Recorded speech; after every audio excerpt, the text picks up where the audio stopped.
let's speak with Alhaji Tanko. Give us an understanding of what you make of the APC's response to the opposition. It does look like the attention of the APC was drawn directly to what former Vice President Atiku Abubakar said. But we know that Mr. Peter Obi, your principal, is also speaking about it. But the APC is of the opinion that Nigeria needs some patience. Nigerians need some patience with the Tinubu government to allow them to perform on the promises they made. Is the opposition impatient, or the Nigerian people, are they impatient? You could see me smiling a little bit. But first of all, before I answer your question, I want to wish the Nigerian team a successful outing with South Africa as they march on to the finals of the African game. I'm confident we're going to win. Inshallah. Okay, now, January 2nd, 2012, precisely, was a day in which Nigerians went onto the street to campaign and agitate for the removal of fuel subsidy issue that was maintained by the Jonathan administration.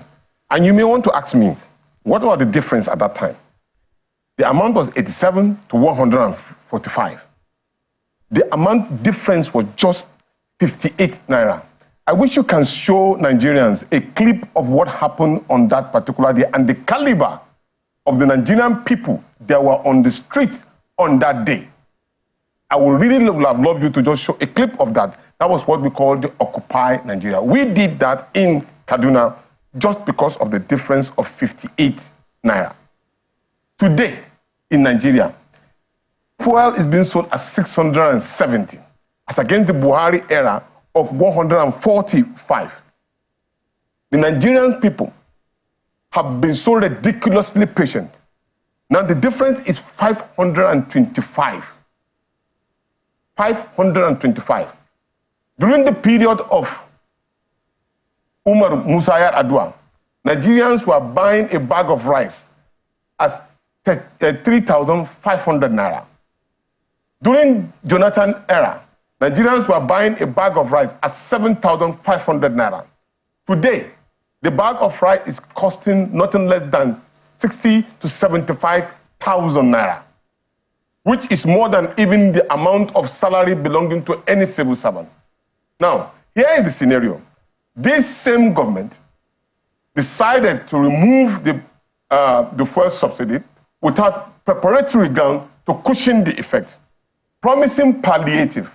That palliative, as we speak today, majority of Nigerians may not have even received a single dime. Of course, we all know the saga of what happened. The money that was supposed to be for the palliative has already been misappropriated by one of the ministers of this particular government. And at the same time, this same government promised an increase of salary to the Nigerian civil servants, that they were going to take care of some of these particular pain and pang that they inflicted on Nigerians. Let me also go back. Allegedly so, during the 2012 demonstration, it was also alleged that this particular same member of this particular leadership of this government, who were not in power at that time, were the ones sponsoring that particular Occupy Nigeria, because everybody that needs to be anybody around Nigeria who is living in Lagos was on the street. And some of us were also on the street in Lagos. Now, tell me in all honesty, difference of 58 naira to 525, where people cannot go to school, people cannot feed, cannot do 3 square meals in their houses. People are insecure in their homes. They cannot come out and speak for the interest of their own country. Election has come and gone, and they continue to manipulate and steal the vote of the people. In honesty, the level of impunity is provocative. Do you need anybody to arrange you, to tell you, to fight for your rights? We in the opposition only come out to give succor in terms of solutions, just like as you said, to how we think this thing could have been done, even though we are giving it as a free consultancy. Opposition, when they speak, if we speak with facts, we are giving you solutions that we think you could leverage on. doesn't necessarily mean we have to come down and work with you in your office. No, but we can speak. Now, let me ask you, and this is a position, of course, I love to actually show you portions of what the presidency replied, the opposition replied, the former vice president. And you could see some of the suggestions being made by former Vice President Atiku Abubakar. And we have also read what Mr. Peter Obi has said and the Labour Party about the situation of things. So there are those who would say that these are part of the campaign promises. So let me read the portion. He said, we noticed that the former vice president, just like in his political contest, is also doing a poor job of it, offering pedestrian and uninformed interventions on our economy and other matters of public concerns. Atiku's, okay, yeah. So that's a portion of what he said. Now the question here is that the APC has said, your principal, Mr. Atiku Abubakar inclusive, promised that they were going to remove subsidy. That subsidy was going to go. They did just that. I mean, and coming to criticize the APC government for doing what you also said you will do when you get into office, doesn't that amount to hypocrisy? No. You see, we propose a due diligence process. We didn't tell Nigerians that the day in which we are being sworn into office, when we know that we are paying and paying on Nigeria, we are going to remove subsidy. Nobody says so. So removal of subsidy in itself is not wrong. No, it is not. But the opposition is not happy in the timing, the effect and the manner. The effect and the ripple effect on the Nigerian people will have a negative. You have to take it step by step. What we said was that we were going to take care of making sure that we have modular refineries in each geographical zone of the country as a short gap to stopping this particular production of oil outside the country. And as we speak, our governor in Abia State is about to commission a modular refinery in Abia State. That's to show you that this is exactly what we intend to do. It's different from playing to the gallery. This particular government, with all due respect, they are full of gimmicks, lies, deceit, and level of insult in Nigerian people. Are you trying to tell me that Nigerian people are not seeing or not hearing how you go to party in Canada, how you sponsor the issue of having vehicles for the wife of the president, how you meander and have a yacht for yourself when they are living in hunger? These are clear testimony. You don't need anybody to tell you that these particular people have failed. They are not ready for governance. They were not prepared in the first place. Can you say a government that is just about 8 months old has failed? Yes, it has. Because from the fact that we have a backlog of problems that Nigerian people are looking forward to. During the Buhari era, don't forget, Nigerians were already crying. All they did now, they promised Nigerians that they are going to continue from where Muhammadu Buhari stopped. And when they continue, they gave us a pro-max pain and pang. From the difference of just 58 to 52,525 naira. Come on, Sheung. The pain is too much. People are committing suicide. I mean, it may not have gotten to that. It has. I mean, if you say that people are committing suicide. Yes, we have, because we have, in fact, it's on public domain that some Nigerian youth, some of them are committing suicide. That may be extreme in your description of the situation. I'm not lying. These are facts that you can Google. So let me ask you, if the government of the day said, look, we're going somewhere, and it's like the pain of childbearing or pregnancy. You will feel the pain, and after some time, when you're relieved of the birth, that you will be relieved, and there will be joy. Is that commonsensical to be able to think with the government that, yes, let's trust them for a moment.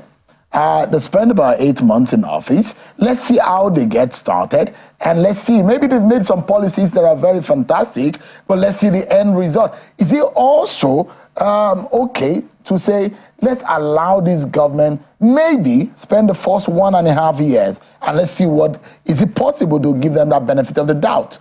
People celebrate 100 days in office as the first landmark of achievement. When you compare, although ours is a state government, compare Alex Otti with what is happening at the federal government level. He hit the ground running. and he was giving the people hope and is matching it with solutions. Look, Cheung, maybe you don't know. As of today, you need just 11 cedis to $1. As of today, if I'm not mistaken from Tanzania, 4.4 Libyan currency to $1. In South Africa, 17.6 to $1. In Nigeria today, it's 1,500 naira to $1. The parallel market. That is the parallel market, of course, which majority of Nigeria go to. So here we go. Nigeria is the giant of Africa. We are going this particular rough. And then you are saying that probably they needed more time. Even in the 100 days in office, they have not been able to prove to Nigerians that they have the capacity to change what was already done before. That time Nigerians were critical. So you don't think that there is any possibility? There is no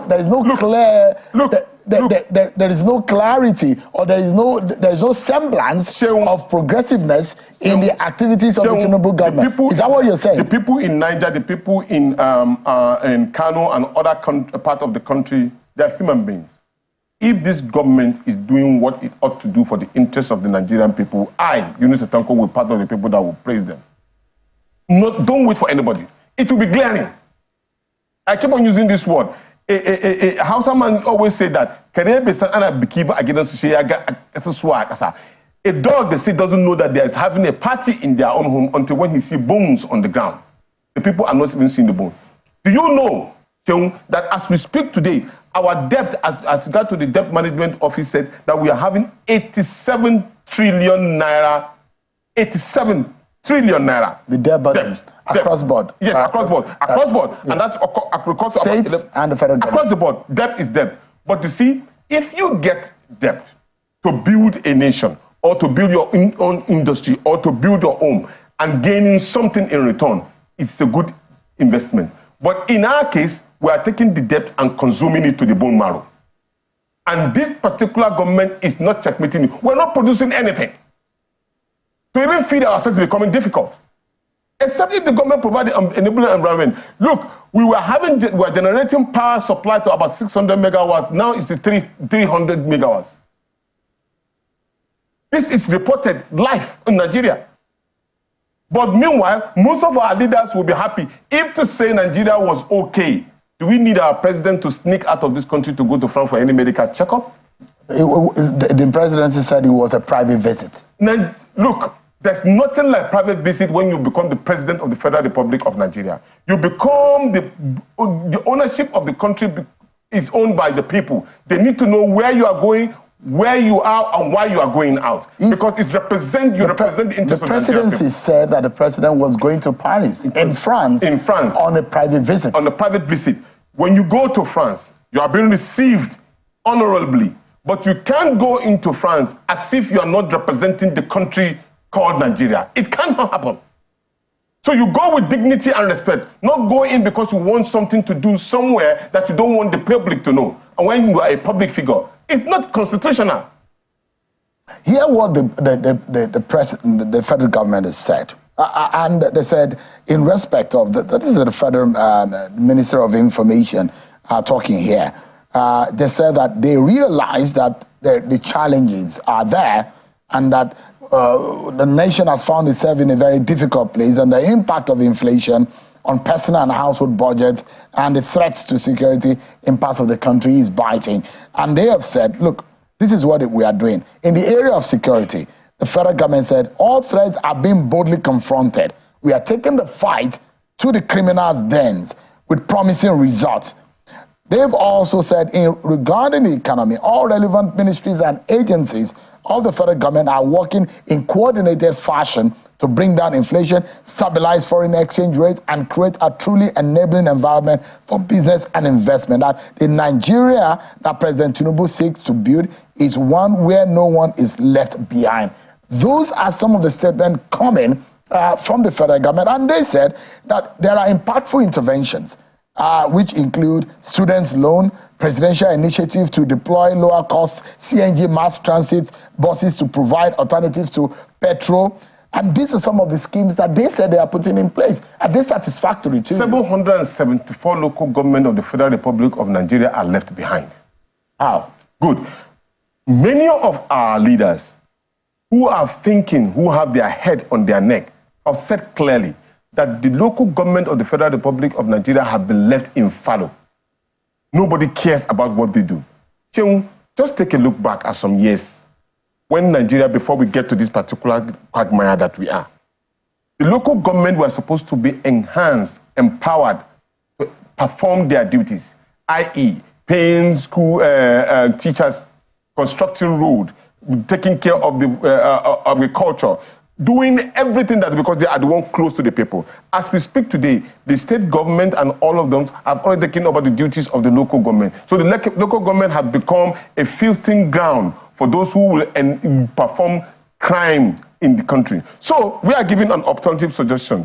Go back to those days. Think, how do we get to this particular level? All of this particular, what would I call it, modern day life palliative that the people are not seeing will not work, because they know that the moment they brought out any form of palliative or suggestion is going to the hands of very few Nigerians. You will see the money going, you don't even know exactly where the money is going. Or rather, they will distribute the money to their cronies or their political party members, leaving others.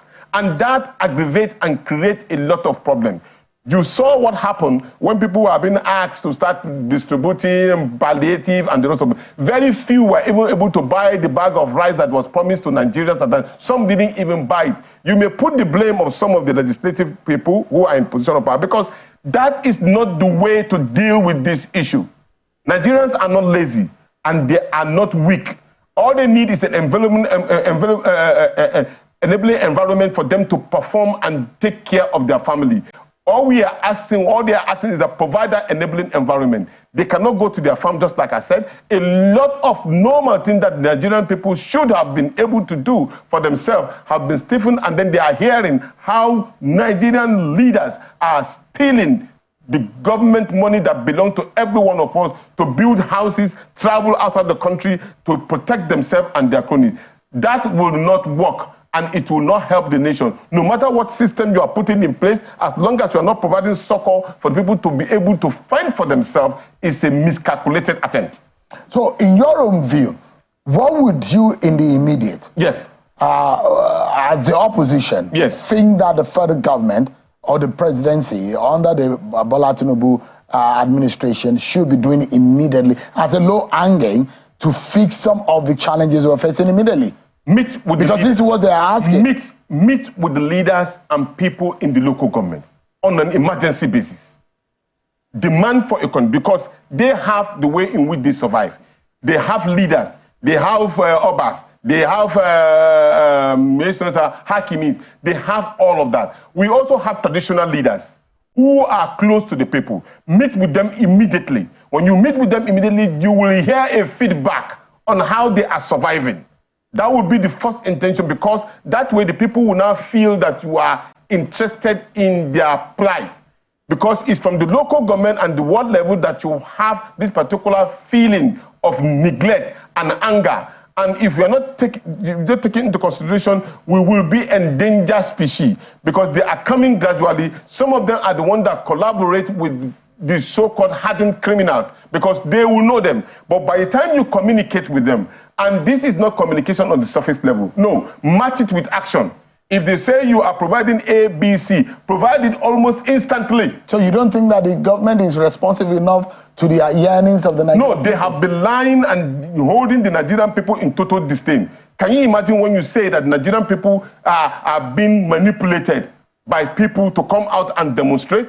That was an insult to the Nigerian people. We have intelligent people in this country. Because they are ridiculously patient does not mean that you should insult them directly. That was exactly what they are doing. I mean, is the opposition planning to go on protest? Because that's what the ruling party says. You people are planning, that you are coordinating a deliberate, orchestrated attack to bring down this government. Is that what the opposition is doing? When you are known for a certain gimmick, you know among yourself that that's what you do.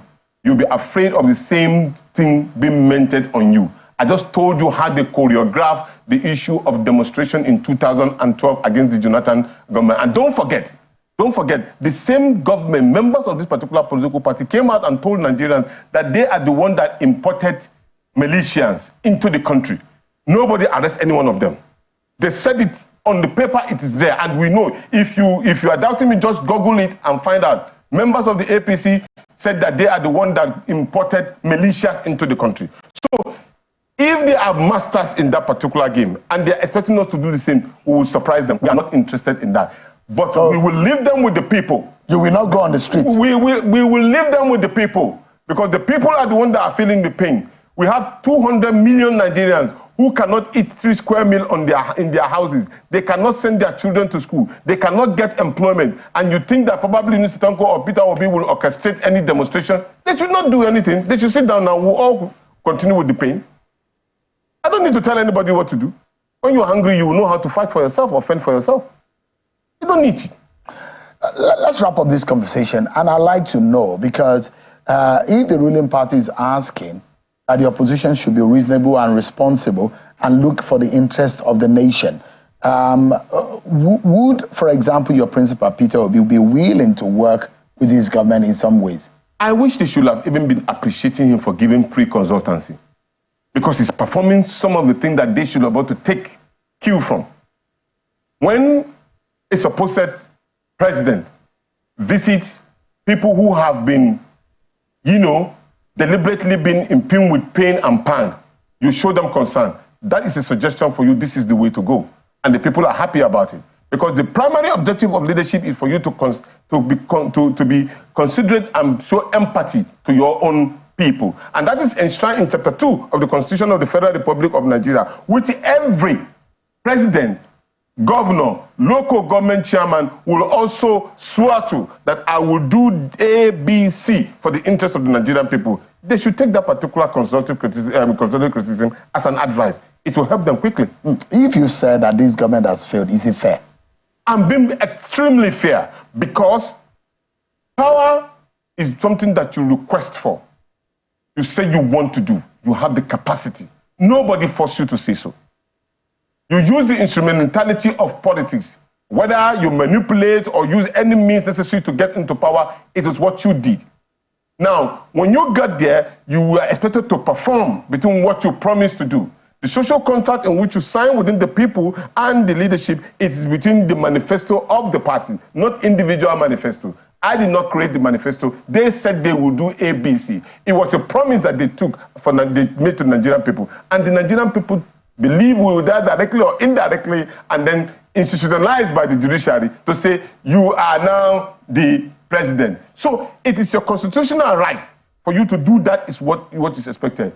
Having known that in the past regime, Nigerians were suffering so badly to a point in which our universities were closed down for months, when people cannot even eat at that time too, they were complaining. You know that there were problems already on ground.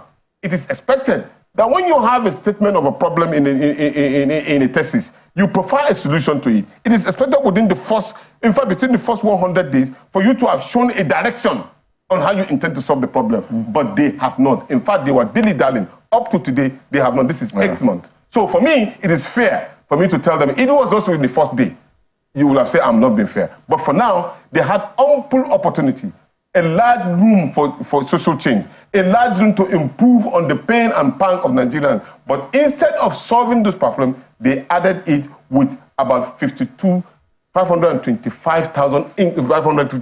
naira increase of every commodity. If you go send your wife to the market today, tomorrow she will come back to you crying that what you gave her is not enough.